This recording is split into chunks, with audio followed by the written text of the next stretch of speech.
8개 사건에 12개 혐의에 5개 재판이 열릴 수 있다. 그 5개 재판 중에 하나가요, 미국 법정에서 열리기를. 반갑습니다. 김영은TV입니다. 굉장히 반가운 소식이 있는데요. 선거를 앞두고 있죠. 우리에게 가장 필요한 것이 이것이 아닐까라고 생각을 해봅니다.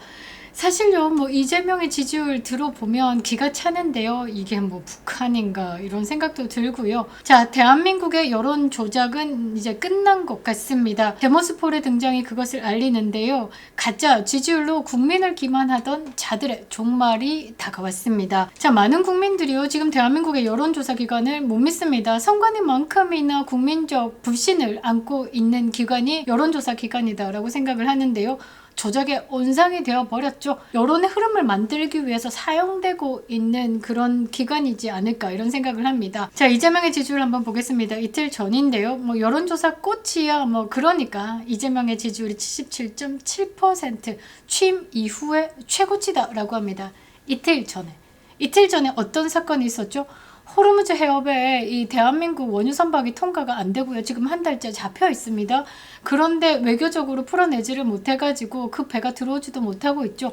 자, 그리고 이게 진짜든 아니든 90만 배럴이요, 어디로 갔는지 모르게 팔려 나갔다라는 겁니다. 코스피 5,300 박살나고요. 이틀 전입니다. 환율 1,530원, 천정이 없는 것 같습니다. 그냥 마구 뛰고 있죠. 자, 그런데도 이재명 지지율의 취임 이후 최고치다라는 거, 이거 누가 믿겠습니까? 이거 믿을 놈 없죠. 솔직히요, 평생을 민주당을 찍어왔다라는 분들도요, 이재명에 대한 여론조사 이 기관에서 전화가 오면 끊어버린다라고 하십니다. 제 주변에 그래도 몇 분 계시는데요. 그분들이 다. 그런데 여론조사는 통계죠. 10명 중에 7명이 이재명을 지지한다라는 거죠.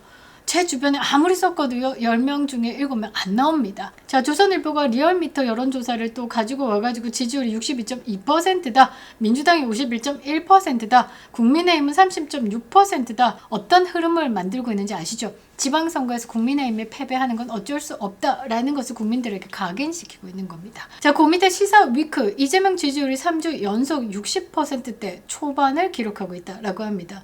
미친 거죠. 이거 누가 믿겠습니까? 이 해괴망측한 숫자들, 이게 진짜 민심이냐라고 묻지 않을 수가 없죠. 이거는 대국민 가스라이팅이다 라고 밖에 말할 수 없습니다. 모든 지역에서, 모든 연령에서 긍정이 우세하다라는 건 새빨간 거짓말로 언론을 왜곡시키고요, 국민을 선동하고요, 마치 자기들이 세상을 다 가진 양 기만하고 있는 겁니다. 자, 그런데요, 드디어 이 추악한 여론 조작의 사슬을 끊어낼 거대한 반격이 시작됐습니다. 오, 좋습니다.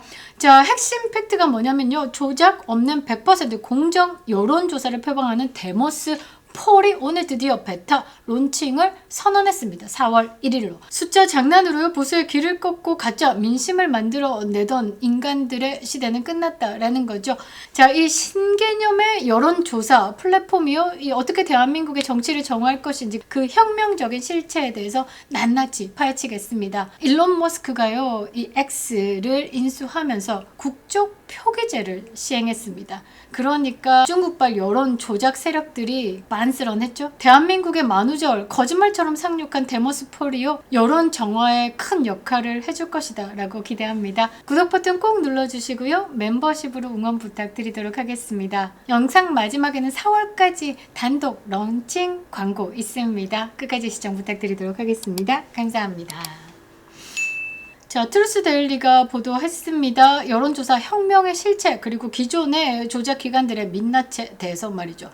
자, 이번에 데모스 폴 론칭은요, 그렇습니다. 뭐가 가장 핵심이냐? 조작 불가능한 시스템 세팅이다 라는 거죠. 자, 데모스 폴은요, 기존의 ARS 전화 면접 방식의 허점을 완벽히 차단했습니다. 블록체인 기술, 강력한 인증 시스템을 도입해가지고요, 1인 1표의 엄격한 공정성을 확보했다라고 밝혔습니다. 더 이상 표본 추출 과정에서의 의도적인 가중치 부여나 조작이 불가능한 100% 공정 여론조사 시대를 열겠다라고 선언을 했습니다. 자, 명태균의 여론조사에 대해서 분석한 내용들 중에 이 표본 채집할 때 기존의 여론조사를 해놓고 그 데이터를 축적한 다음에 이 조사 대상자들에 대한 성향을 분석해가지고 이 이준석에 몰려 있는 사람들에게 계속 전화를 돌려가지고 지지율을 펌핑하는 뭐 이런 내용들도 있었죠.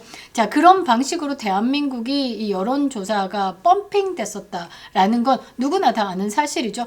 그동안에 리얼미터나 여론조사 꼭 같은 거 발표하는 지지율이 얼마나 황당한지 약간은 알고는 있었지만 어떤 식인지 잘 몰랐죠. 특정 진영에 유리하게 설계된 질문지 구성이 가장 큰 역할을 했죠. 그리고 편향된 표본 추출 방식, 방금 말씀드린 것처럼 자, 이런 것으로 국민의 눈과 귀를 가려왔습니다. 자, 이재명의 지지율이 취임 이후 최고치다라는 식의 발표는요, 민심을 반영하는 것이 아니라고 생각을 하고요. 저는 민심을 제조하려는 선동의 도구로 쓰고 있다라고 생각을 합니다. 자, 미국과 한국의 여론조사 시스템에 대해서 설계 구조 자체를 여러분들에게 조금 비교를 시켜드리면요. 왜 신뢰도가 차이가 나는지 알 수 있을 겁니다. 특히 한국의 여론조사 기관들이요, 정치적 도구로 전락했다라는 비판을 받는 이유가 조사 기법의 허술함, 그리고 불투명한 운영 체계에 있다라는 겁니다. 응답률의 함정이 있는데요. 샤이보스를 지우는 방식으로 표본을 채집합니다. 자, 일단은요, 한국 여론조사가 가장 고질적인 문제가 뭐냐면 극도로 낮은 응답률이다라는 거죠. 자, 보통 한국의 응답률은요 1%에서 5% 내외입니다. 미국의 응답률 관리와 패널제와 완벽히 다르죠. ARS 방식으로 응답률이 매우 낮습니다. 바빠 죽겠는데 요거 듣고 있으면서 뭐 몇 번 누르고 이런 시간 잘 없죠. 그 과정에서요 정치 고관여층만 답변에 참여하게 되어 있습니다. 당의 지지율을 높이기 위해서 정성껏 내 인생의 5분 정도는 투자할 수 있어. 이렇게 하시는 분들만 여기에 적극적으로 참여한다라는 거죠. 침묵하는 다수인 샤이보스, 그 다음에 중도층의 의견이 완벽히 배제되어 있다라는 겁니다. 그래서 왜곡됐다라고도 표현할 수 있죠. 자, 미국은요 전문 상담원이요 직접 전화를 겁니다. 서로 이야기를 한다라는 거죠. 자, 인구 통계학적 분포를 맞추기 위해서요 훨씬 정교한 가중치를 적용합니다. 낮은 응답률을 보완하기 위해서요 장기간 구축된 신뢰 기반의 패널 데이터를 활용한다라는 거죠. 자, 그리고요 이게 중요한 겁니다. 질문을 어떻게 하느냐에 따라서 결과는 180도 달라진다. 자꾸 이런 거 얘기하면 이준석이 홍매화 심으면서 땅 파고 코 팠죠. 그때 칠불사에서 함께했던 명태균이 생각이 나는데요. 한국의 문제는 뭐냐면요. 유도 신문형 질문들이 있습니다. 자, 예를 들면 자, 이재명 여론조사 빵빵 띄워야 되죠. 60% 70% 찍어야 되니까 질문이 이렇습니다. 지금 이재명의 취임 이후에 지금 연속적으로 뭐 3주차 60%를 기록하고 있는데 여러분들의 의견은 어떻습니까? 이런 식으로. 그러면 이재명이 뭘 잘하는지는 모르겠는데 60%의 국민들이 지지하네? 그럼 잘하고 있는가 보다. 나도 뭐 쏘쏘 이렇게 대답할 수 있다라는 거죠. 그런데 이 우파 진영의 대통령을 두고 뭐 이런 식으로 이야기하겠죠. 자, 대통령이 국정 수행을 잘못하고 있다라는 의견이 많은데 여러분은 어떻게 생각하십니까? 이런 식의 질문을 한다라는 거죠. 유도하는 겁니다. 답변의 선택지 순서를요 교묘하게 배치해가지고 또 특정 답변을 유도하는 경우도 많습니다. 그러니까 뭐 무작위다라고 이야기하면서 첫 번째 미는 후보를 먼저 언급을 한다든지, 그러니까 지금 빵빵하게 올라가고 있는 또는 상대 후보에 대해서는 뒤로 뺀다든지 이런 식으로 장난질을 한다라는 거죠. 자, 미국은요 이 기준이 매우 타이트합니다. 미국 여론조사 협회는 질문의 중립성을 엄격하게 규제하고 있습니다. 질문지 전문을요 투명하게 공개하지 않은 기관은요 시장에서 퇴출당하는 분위기가 형성되고 있습니다. 자, 그리고 여론조사 기관의 정치적 독립성에 대해서도 조금 고민을 해봐야 되는데요. 한국의 생태계가 어떻습니까? 수백 개 여론조사 기관이 난립해 있습니다. 직원 뭐 2명 뭐 이렇게, 그리고 상당수가 특정 정치 세력 또는 언론사로부터 발주를 받아가지고 운영하게 되어 있습니다. 뭐 어디에 의뢰했다 이렇게 할 때 자주 거론되는 그 여론 기관이 있지 않습니까? 그러니까 돈을 주는 쪽에 입맛에 맞게끔 결과치를 줘야 된다라는 구조적 부패가 존재하기 때문에 여론조사가 처음 시작부터 누가 의뢰하는지에 따라서, 그러니까 좌쪽에서 의뢰하면 어떻게 결과치가 약간 좌로 치우치고 우에서 의뢰하면 우로 약간 치우치고 그렇게 부패가 존재한다라는 거죠. 그런데 미국의 생태계는요 어떻습니까? 막 냉정합니다. 갤럽, 한국 갤럽이 아니고요. 진짜 미국의 갤럽은요 굉장히 오랜 시간의 역사가 있죠. 갤럽, 퓨리서치 같은 기관들은요 수십 년 동안 쌓아온 브랜드의 신뢰도 자체가 자산이기 때문에요. 함부로 하지 못한다라는 거죠. 단 한 번이라도 조작의 의혹이 생긴다라고 하면 회사가 망합니다.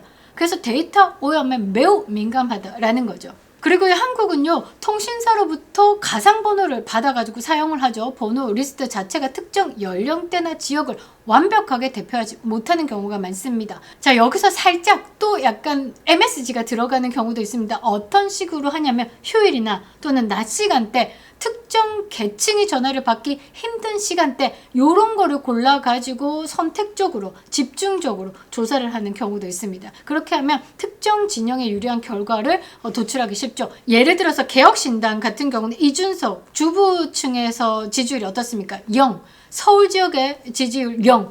그러니까 이준석 요거 한번 죽여볼까? 이런 생각하고 지지율 박살 내겠다라고 하면 주로 주부가 전화를 받을 수 있는 여유로운 시간대를 선택하겠죠. 평일, 낮 시간대. 그래서 지지율을 뽑아내가지고 어떤 진영에 불리하게 또는 유리하게 결과를 도출해 낼 수 있다라는 거죠. 요런 조작일까? 요런 조사일까? 저는 조작이다라고 생각을 합니다. 자, 이승만 대통령이 강조했던 깨어있는 국민의 선택을 방해하는 가장 큰 적은요, 바로 왜곡된 데이터입니다.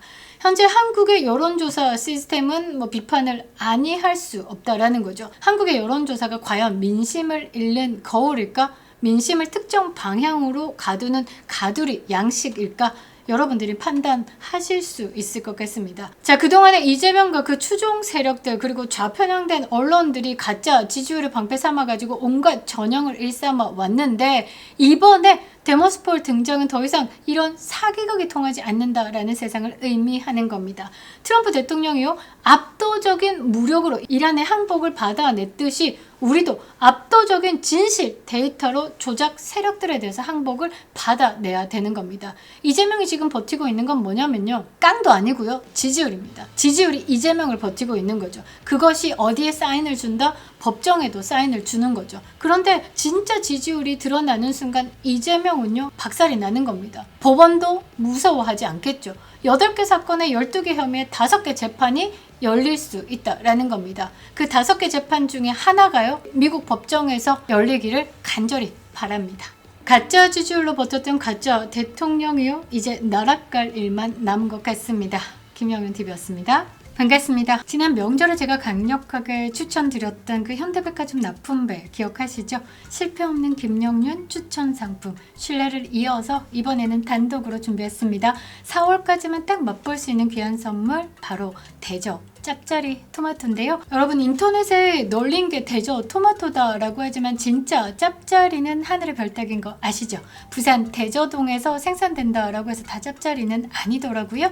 일정 브릭스를 넘어야지만 농협에서 공식적으로 짭짜리라는 이름을 허락합니다. 자, 이거 한번 보시고요. 실제 대저동에서 이 짭짜리 인증을 받은 농가가 딱 3군데 뿐이거든요. 오늘 그 농가의 한 곳에서 이 맛있는 토마토를 가져왔습니다. 진짜 중에 진짜다라고 자신 있게 말씀드리는데요. 대저 토마토는요, 사이즈가 작으면 작을수록 그 맛이 응축돼서 훨씬 맛있다라고 하는데요. 지금 S 사이즈 아래로 여러분들에게 선보이고 있습니다. 그 이상은 맛이 올라오지 않아가지고 아예 판매를 안 하는 것으로 결정을 했습니다. 개인적으로는요, 스몰보다 조금 더 작은 더블 스몰 사이즈가 확실하게 맛이 있더라고요. 바다 가까운 염분 많은 땅에서 자란 단맛, 신맛, 짭짤한 맛, 대저 토마토, 짭짜리 토마토 주문 즉시 수확해서 보내드리니까요. 실온에서 한 3일 정도 후숙하고 드셔보시면 환상적이실 겁니다. 수확량이 매우 적어가지고요, 이 주문이 너무 많으면 순차적으로 배송된다라고 합니다. 댓글창에 링크 올려두겠습니다. 가짜 짭짜리 토마토 속지 마시고요. 지난번 맛보신 배 신뢰를 이어서 토마토로 이어가겠습니다. 4월 지나면요, 내년까지 기다려야 된다라고 하니까요. 진짜를 알아보시는 우리 구독자님 서두르시기 바랍니다. 김영윤이었습니다.